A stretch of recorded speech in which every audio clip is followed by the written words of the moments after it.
الحمد لله نحمده ونستعينه ونستغفره ونؤمن به ونتوكل عليه ونعوذ بالله من شرور أنفسنا ومن سيئات أعمالنا من يهده الله فلا مضل له ومن يضلله فلا هادي له وأشهد أن لا إله إلا الله وحده لا شريك له وأشهد أن سيدنا ونبينا وأولانا ومولانا محمدا عبده ورسوله أما بعد فأعوذ بالله من الشيطان الرجيم بسم الله الرحمن الرحيم إنا أنزلناه في ليلة القدر وما أدراك ما ليلة القدر ليلة القدر خير من 1000 شهر تنزل الملائكة والروح فيها بإذن ربهم من كل أمر سلام هي حتى مطلع الفجر صدق اللہ العلی العظیم۔ محترم دوستوں، بزرگوں، عزیز ساتھیوں، سب سے پہلے تو ہمیں اللہ رب العزت کا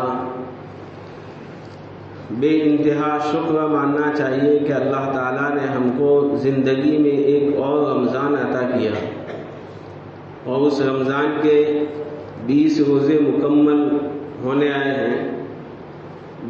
یہ دوسرا عشرہ اب ختم ہونے کو ہے، اور رمضان کے 3 عشروں میں جو سب سے بڑا فضیلت والا عشرہ جو ہے وہ ابھی مغرب بعد سے چالو ہو جائے گا۔ حضور اکرم صلی اللہ علیہ وسلم کا ارشاد ہے جس کا مفہوم ہے کہ اولھا رحمت، رمضان کے مہینے کا پہلا حصہ رحمت والا ہوتا ہے، وَأَوْسَطُهَا مَغْفِرَةٌ، اور اس کا بیچ کا حصہ 11 سے 20 رمضان وہ مغفرت کا عشرہ ہے، وَآخِرُهَا أَعْتِقِ مِنَ النَّارِ، آگ سے آزادی کا جو آخری عشرہ ہے وہ آگ سے آزادی کا ہے۔ رمضان کا یہ دوسرا عشرہ جو مغفرت کا عشرہ ہے، اس کو ختم ہونے میں اب چند گھنٹے باقی ہیں، اور رمضان کا جو آخری عشرہ ہے جو ان 2 عشروں سے بھی زیادہ فضیلت والا ہے، علماء کرام فرماتے ہیں اس عشرے کے اندر اللہ تعالیٰ نے ایک رات رکھی ہے۔ بعض علماء کہتے ہیں کہ رمضان کے پورے مہینے میں وہ رات گردش کرتی رہتی ہے، لیکن جمہور علماء اور احادیث مبارکہ فرمائے کہ وہ رات جس کو شب قدر کہتے ہیں، عظمت والی رات، انا انزلناہ فی لیلۃ القدر، وہ عظمت والی رات جس کو اللہ نے کہا وما ادراک ما لیلۃ القدر۔ ہم جیسے اپنی زبان میں مجھے کچھ خبر بھی ہے کہ کتنی بڑی رات ہے۔ انا انزلناہ فی لیلۃ القدر، اللہ نے اس رات کی ایک فضیلت تو یہ بیان کی کہ ہم نے اس رات کے اندر قرآن کریم نازل کیا، پھر رسول اللہ صلی اللہ علیہ وسلم کو اور پوری امت کو، ہر قرآن کے پڑھنے والے کو مخاطب ہو کر اللہ نے فرمایا وما ادراک ما لیلۃ القدر، کہ لیلۃ القدر کیا چیز ہے، آپ کو کچھ پتہ ہے؟ پھر اس کی فضیلت بیان کی کہ لیلۃ القدر خیر من 1000 شہر، لیلۃ القدر جو ہے یہ 1000 مہینوں سے بہتر رات ہے۔ قرآن مجید لوح محفوظ سے آسمانی دنیا کے اوپر شب قدر کے اندر نازل کیا گیا۔ قرآن مجید کے جو تنزیل کے نازل ہونے کے جو ادوار ہیں، جو دور ہیں، سب سے پہلے اللہ تعالیٰ نے لوح محفوظ میں قرآن کریم کو نازل کیا، پھر لوح محفوظ سے آسمانی دنیا کے اوپر قرآن کریم نازل ہوا، پھر آسمانی دنیا سے تدریجاً جب جب جیسی ضرورت پڑی اللہ تعالیٰ نے فرشتے حضرت جبرائیل علیہ السلام کے واسطے سے حضرت محمد رسول اللہ صلی اللہ علیہ وسلم کے قلب مبارک پر 23 سال کے عرصے میں قرآن مجید نازل کیا، جس کو کہا گیا انہ تنزیل من رب العالمین انہ لقول رسول کریم۔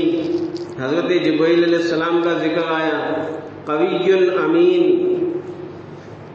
تو قرآن مجید جو لوح محفوظ سے آسمانی دنیا کے اوپر جو نازل ہوا وہ شب قدر کی رات تھی، رمضان کا، جس کا قرآن میں ذکر ہے انا انزلناہ فی لیلۃ القدر انا انزلناہ فی لیلۃ مبارکۃ، کہ ہم نے ایک برکت والی رات، سورہ دخان کے اندر اللہ نے فرمایا کہ ہم نے ایک برکت والی رات میں اس قرآن مجید کو نازل کیا۔ پھر جب آسمانی دنیا سے حضور پاک صلی اللہ علیہ وسلم پر پہلی آیت جو نازل ہوئی، تو وہ پہلی آیت جو نازل ہوئی تو وہ جو رات تھی وہ بھی شب قدر کی تھی۔ غار حرا کے اندر رسول کریم صلی اللہ علیہ وسلم پر جو پہلی آیت نازل ہوئی، اقرأ بسم ربک الذی خلق، 650 سال کے عرصے کے بعد جب وحی نازل کی گئی، حضرت عیسیٰ علیہ السلام کے دنیا سے اٹھائے جانے کے بعد دنیا کے اندر وحی کا سلسلہ ختم ہو چکا تھا، کوئی نبی نہیں آیا، 650 سال کا یہ عرصہ احکام الہی اور وحی الہی سے بالکل کوگا رہا، تو دنیا کے اندر ایسی جہالت اور ظلمت پھیل گئی۔ ہم علماء کرام سے سنتے ہیں کہ اس زمانے کو زمانے جاہلیت کہا گیا، اس زمانے کو زمانے کفر نہیں کہا گیا، حالانکہ کفر اپنی عروج پر تھا۔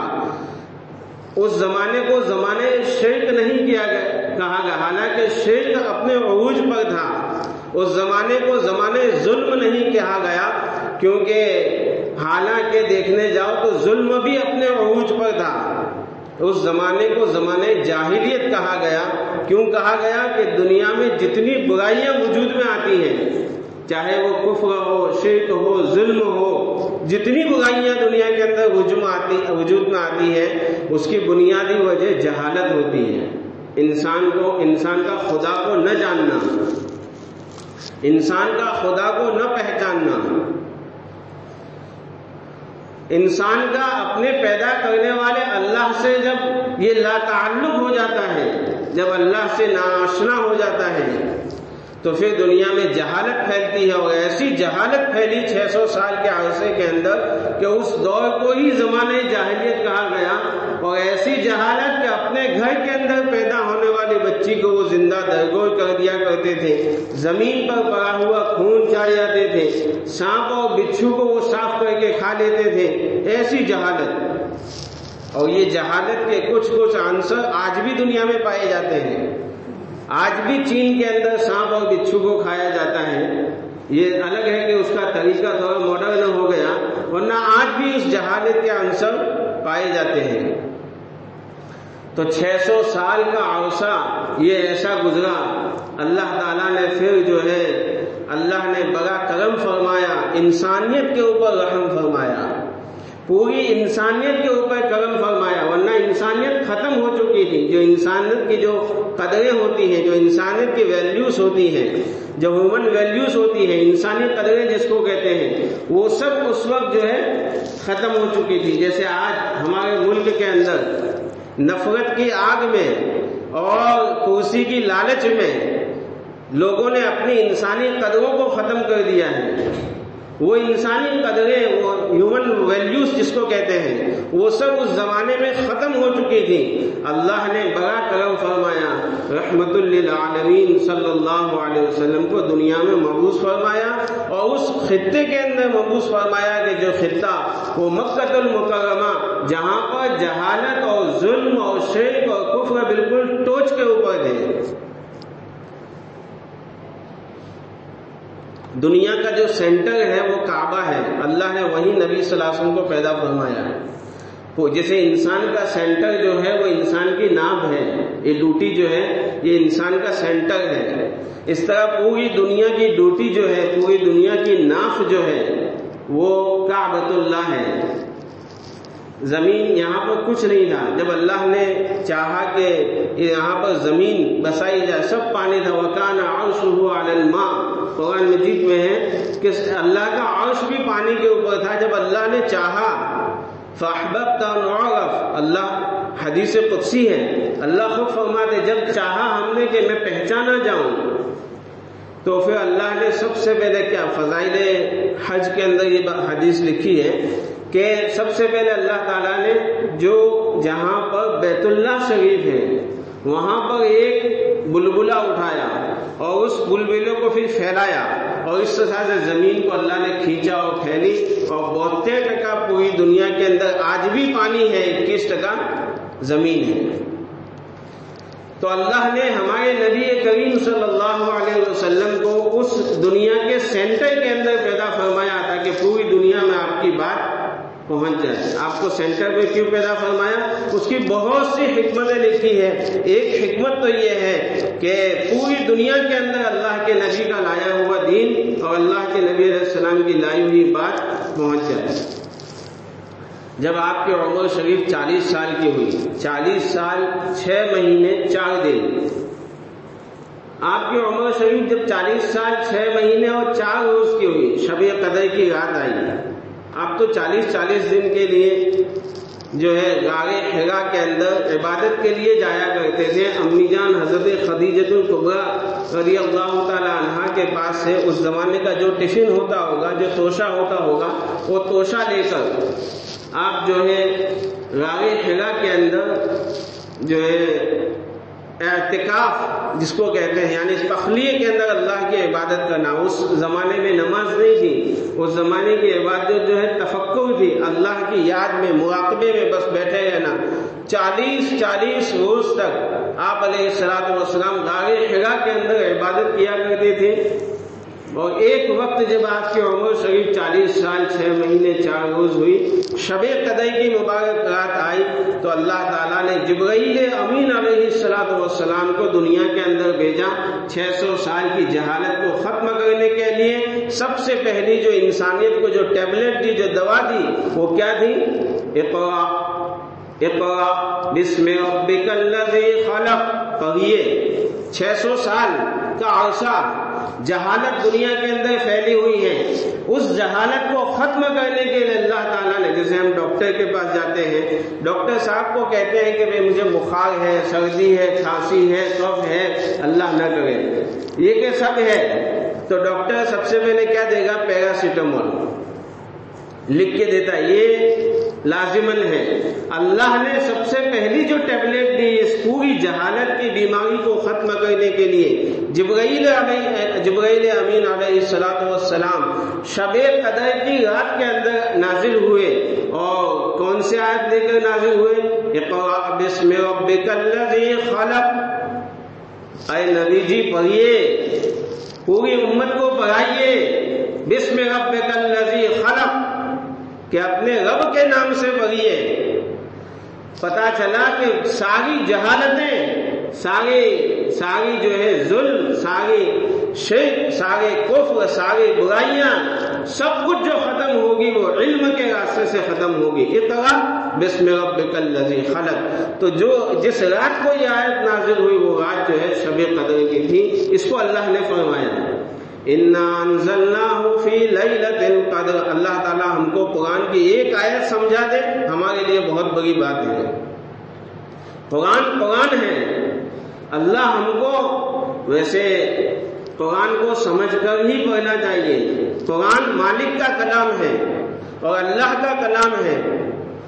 اس دور میں تو سب سے زیادہ تقاضا یہ ہے، ہم اخبار جو ہے سمجھ کر پڑھتے ہیں، موبائل کے اندر آنے والی تمام نیوز بہت سمجھ کر پڑھتے ہیں، حالانکہ اس میں سے 80% جھوٹ ہوتا ہے، بلکہ میں تو 80% زیادہ کم کہتا ہوں، اس سے زیادہ جھوٹ ہوتا ہے۔ قرآن جو ہے جب ہم سمجھ کر پڑھیں گے اور کسی علماء کے پاس بیٹھ کر یا کسی جو ہے تفسیر کی کتاب ترجمہ قرآن کو سمجھ کر جو ہے پڑھیں گے تو قرآن سمجھ میں آئے گا۔ اللہ نے فرمایا انا انزلناہ فی لیلۃ القدر، ہم نے جو ہے اس قرآن کریم کو لیلۃ القدر کے اندر نازل کیا۔ اس کی دو باتیں میں نے بتا دی۔ نازل کیا مطلب یہ کیے، ایک تو لوح محفوظ سے پورا قرآن جو نازل ہوا آسمانی دنیا پر وہ یہی رات تھی شب قدر، اور اقرأ بسم ربک الذی جو نازل ہوئی، جو قرآن کی شروعات تھی، تو جو پہلی آیت جو نازل ہوئی وہ بھی شب قدر کی رات تھی۔ پھر اللہ فرماتے ہیں وما ادراک ما لیلۃ القدر، آپ کو کچھ معلوم ہے کہ لیلۃ القدر کیا چیز ہے؟ لیلۃ القدر خیر من الف شہر، یہ 1000 مہینوں سے بہتر ہے۔ میں یہ عرض کر رہا تھا، اصل میں یہ سب باتیں ذہن میں کوئی دوسری بات آئی تھی اور بیچ میں یہ بات آ گئی پوری تفصیل کی۔ اب جو بات عرض کرنی ہے وہ میں اصل یہ عرض کر رہا تھا کہ قرآن کریم 23 سال کے عرصے میں جب جیسے ضرورت پڑی نازل ہوا، اور اکثر آیات اور اکثر جو ہے صورتوں کے شان نزول ہوا کرتے ہیں۔ کوئی واقعہ ہوتا ہے پھر اللہ تعالیٰ حضرت جبرائیل کو بھیجتے تھے۔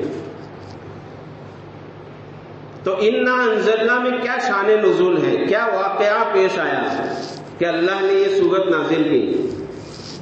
ہوا یہ تھا کہ جب صحابہ نے 2-3 واقعے لکھے ہیں تفسیر کے اندر، کہ صحابہ نے جب حضرت نوح علیہ السلام کی عمر شریف دیکھی کہ 950 سال ان کی تبلیغ کا زمانہ، ان کی عمر کتنی ہوگی اللہ کو ہی معلوم ہے، 1000 سال سے زیادہ ان کی عمر ہوگی، کیونکہ قرآن نے کہا 950 سال تو ان کی تبلیغ کا زمانہ۔ تو انہوں نے یہ عبادتیں کتنی کی ہوگی، جتنے اللہ کے نبی ہیں تو کہ جتنے دن زندہ رہے اللہ کی عبادت میں مشغول رہے ہوں گے، 1000 سال سے زائد، اور ہماری عمریں 60 سال 70 سال، بہت اگر کوئی پہنچتا ہے تو 100 سال، تو کہ ہم تو عبادت میں پیچھے رہ گئے۔ یہ صحابہ کرام کو یہ بات شاق گزری۔ پھر حضور پاک صلی اللہ علیہ وسلم نے بنی اسرائیل کے ایک آدمی کا ایک بیان میں تذکرہ کیا کہ بنی اسرائیل میں ایک صالح شخص یعنی نیک شخص تھے جو 1000 سال تک، کتنے سال؟ 1000 سال تک اللہ کے دین کی تبلیغ میں جہاد میں مشغول رہے، اعلاء کلمت اللہ کے لیے 1000 سال تک۔ ہم تو 4 مہینے لگاتے ہیں، چلہ لگاتے ہیں کہ 1000 سال تک وہ اللہ کے دین کی تبلیغ میں اعلاء کلمت اللہ کے لیے جہاد میں مشغول رہے۔ صحابہ کرام کو یہ بات بڑی بھاری معلوم ہوئی کہ 1000 سال تک جب جہاد میں وہ انسان مشغول رہے، وہ کتنا آگے بڑھ گئے ہوں گے، اللہ سے کتنا قرب ہو گیا ہوگا۔ ایک اور عابد کا حضور صلی اللہ علیہ وسلم نے ذکر کیا کہ بنی اسرائیل میں ایک شخص تھے جو پوری رات اللہ کی عبادت کیا کرتے تھے، دن کو روزہ رکھتے تھے اور اللہ کے دین کی محنت کرتے تھے۔ جب صحابہ کرام نے یہ سب باتیں سنی تو پھر اللہ تعالیٰ نے، چونکہ اس امت پر اللہ کے بے شمار انعامات ہیں، بے شمار اللہ تعالیٰ کے انعامات ہیں، ان میں سے ایک انعام یہ شب قدر ہے، تو اللہ تعالیٰ نے سورہ انا انزلنا لے کر جبرائیل کو بھیجے، جاؤ میری امت کے پاس، میرے نبی علیہ السلام کے پاس، اور پوری امت کو یہ خوشخبری سنا دو کہ ہم نے تم کو شب قدر عطا کی۔ اور پھر ایک پوائنٹ سمجھنے کی بات ہے، لیلۃ القدر خیر من الف شہر، یہاں یہ نقطہ سمجھنے کی بات ہے کہ لیلۃ القدر جو ہے وہ اللہ نے یوں نہیں فرمایا کہ 1000 مہینوں کے برابر ہے۔ آپ خیر کا لفظ جو ہے آیا ہے، علماء کرام فرماتے ہیں کہ 1000 مہینوں سے دگنی چگنی 10 گنی 100 گنی کتنی بہتر ہے یہ اللہ ہی جانتے ہیں۔ کیا مطلب؟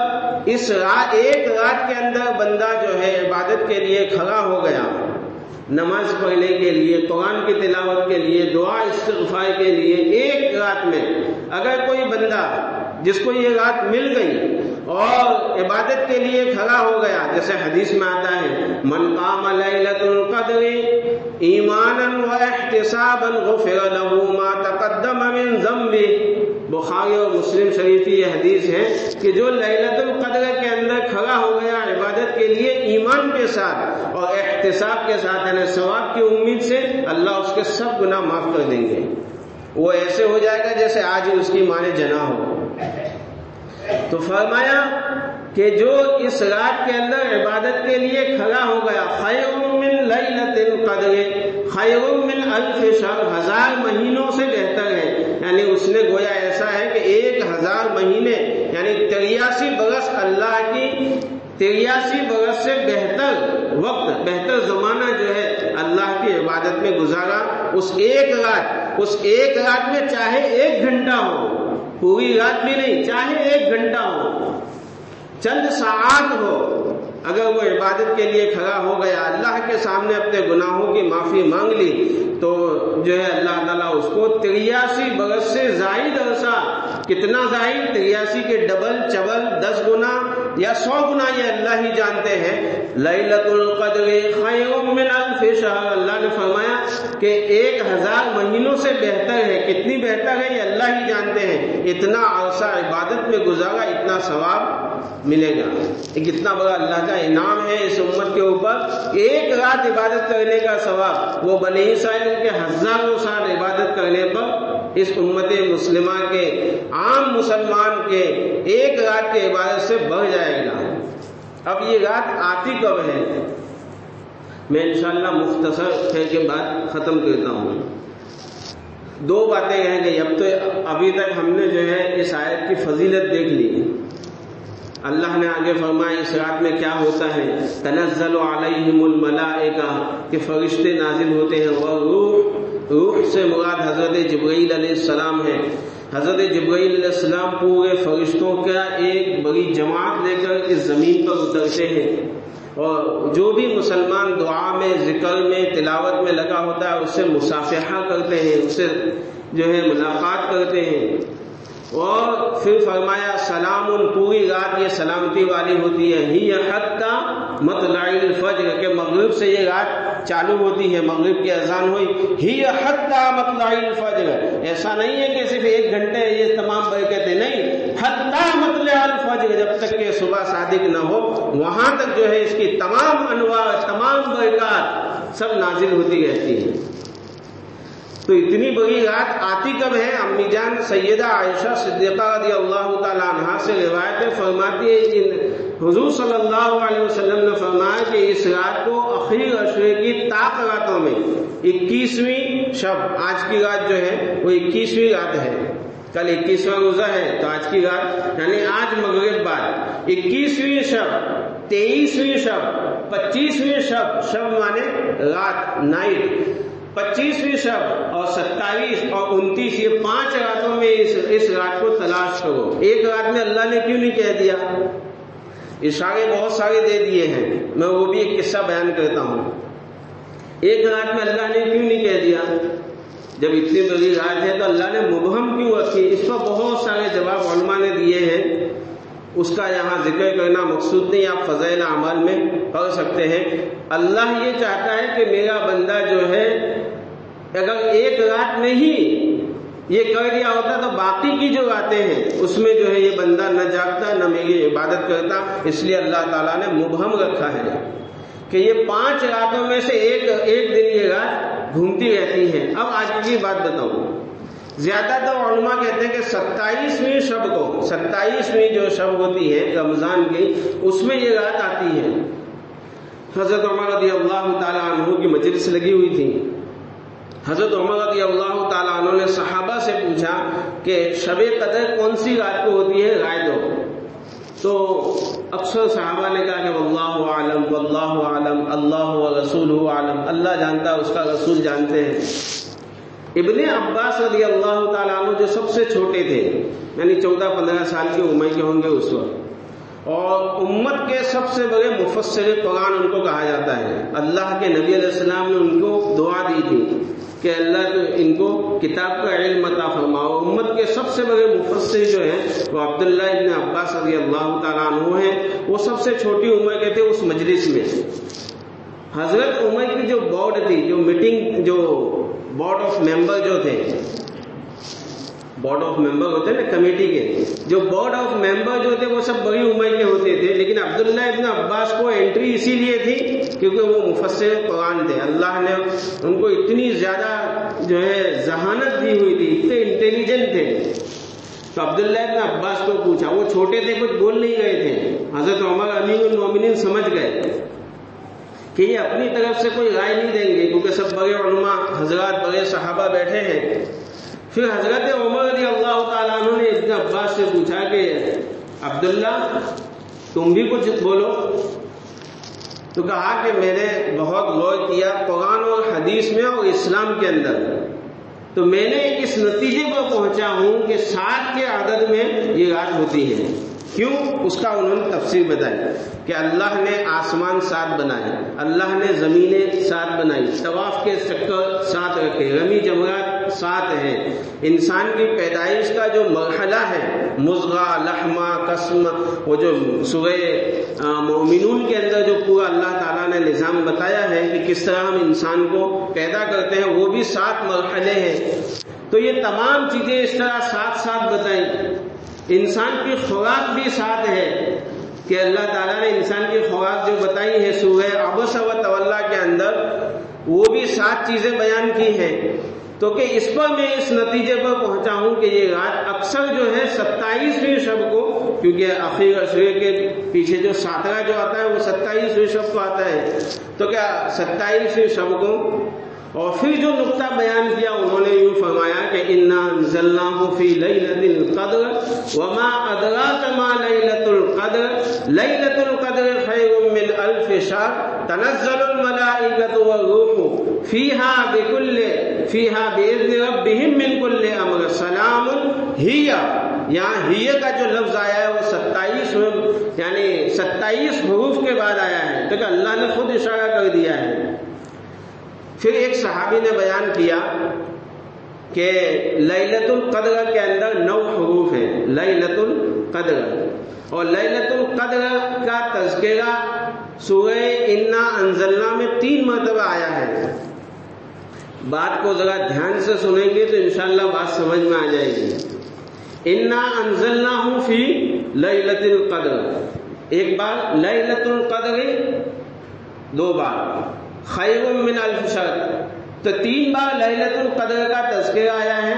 اور لیلۃ القدر کے حروف جو ہیں وہ 9 ہیں. 9 گویاں اور 9 تنگی کتنے ہوتے ہیں؟ 27. تو وہ بہت بڑے ایک صحابی ہے یا کوئی عالم ہے، ان کا یہ اپنا ذوق ہے. انہوں نے لکھا ہے کہ کتاب میں یہ بات لکھی ہے کہ اکثر جو ہے 27ویں شب کو شب قدر کی رات ہوتی ہے. بہرحال اللہ تعالیٰ نے یہ 21، 23، 25، 27، 29 ان 5 راتوں کے اندر اللہ تعالیٰ نے اس رات کو چھپا کر رکھا ہے. اگر ہم یہ 5 راتیں جاگ کر عبادت کر لیں، صرف جاگنا نہیں ہے. آپ تو لوگ جاگتے ہیں، مسجد میں آ کے باتیں کرتے ہیں، بہتر تو ہے اپنے گھر میں جاگیں. اگر گھر میں جاگنا مشکل ہے تو پھر کہا کہ مسجد میں آ کے ماحول ہوتا ہے تو یہاں پر آ کر کرنا کیا ہے. حضرت عائشہ صدیقہ رضی اللہ تعالی عنہا نے، دیکھو گھر کی عورت ہے، اور حضرت عائشہ جیسی انٹیلیجنٹ ابھی میں کھولنے جاؤں گا نا تو بہت دیر ہو جائے گی. بہت بڑی انٹیلیجنٹ عورت تھی. کہتے ہیں کہ دنیا میں سب عورتیں ادھوری عقل کی ہے لیکن 10 عورتیں کامل عقل کی ہیں. 10 یا 5 کو لکھا ہے تو اس میں حضرت عائشہ جو ہے فرسٹ نمبر پہ ہے. اللہ نے بہت زبردست جو ہے ان کو ذہن دیا تھا. اسی لیے تو حضرت جبرائیل کو ریشمی رومال کے اندر تصویر دے کر حضور پاک صلی اللہ علیہ وسلم کے پاس بھیجا تھا کہ اے پیارے پیغمبر صلی اللہ علیہ وسلم، آپ کو یہ آپ کی بھتیجی جو ہے، یعنی ایمانی بھائی کے حساب سے جو بھتیجی ہوتی ہے، ابو بکر صدیق تمہارے دوست ہیں، ان کی جو بیٹی ہے اس سے شادی کرنا ہے. رسول اللہ صلی اللہ علیہ وسلم نے اس وقت فوراً کہا تھا یہ تو میری بھتیجی ہوتی ہے، ابو بکر صدیق کی بیٹی ہے. تو کہ ہاں اللہ کا حکم ہے اس لیے آپ کو اس سے نکاح کرنا ہے. اللہ نے اپنے نبی کے گھر میں اس عورت کو پہنچایا جو سب سے زیادہ دنیا کے اندر انٹیلیجنٹ عورت تھی. تو حضرت امی جان عائشہ صدیقہ رضی اللہ تعالی عنہا نے پوچھا کہ اللہ کے رسول صلی اللہ علیہ وسلم مجھے شب قدر مل جائے، 21-23 علامات کے ذریعے سے پتہ چل جائے کہ آج ہی شب قدر ہے، تو میں کیا دعا مانگوں؟ اللہ تعالیٰ حضور پاک صلی اللہ علیہ وسلم نے جو دعا بتائی ہے وہ سب ہم سب کے لیے بہت زیادہ ضروری، ان حالات میں تو بہت زیادہ ضروری ہے۔ حضور پاک صلی اللہ علیہ وسلم نے فرمایا جب تجھے شب قدر کا پتہ چل جائے، شب قدر آج ہی ہے، تو شب قدر کی رات کے اندر یہ دعا خاص کرنا، اللہم انک عفو تحب العفو فاعف عنی، اے اللہ آپ معاف کرنے والے ہیں، تحب العفو معافی کو پسند کرتے ہیں، انک اللہم انک عفو تحب العفو فاعف عنی، اے اللہ مجھے بھی معاف کر دے، میری بھی مغفرت فرما۔ مغفرت کس کو کہتے ہیں انشاءاللہ وہ پھر کبھی بعد میں، کہ کتنی بڑی چیز ہے کہ اللہ کے نبی نے عافیت اور مغفرت اس رات میں مانگنے کو کہا گیا۔ دوسری ایک خاص بات جو ہے، یہ رات اللہ تعالی ہم سب کو اس رات کی عبادت نصیب فرمائے۔ مغرب کے بعد سے جو ہے عبادت میں لگ جانا چاہیے، اللہ توفیق دے۔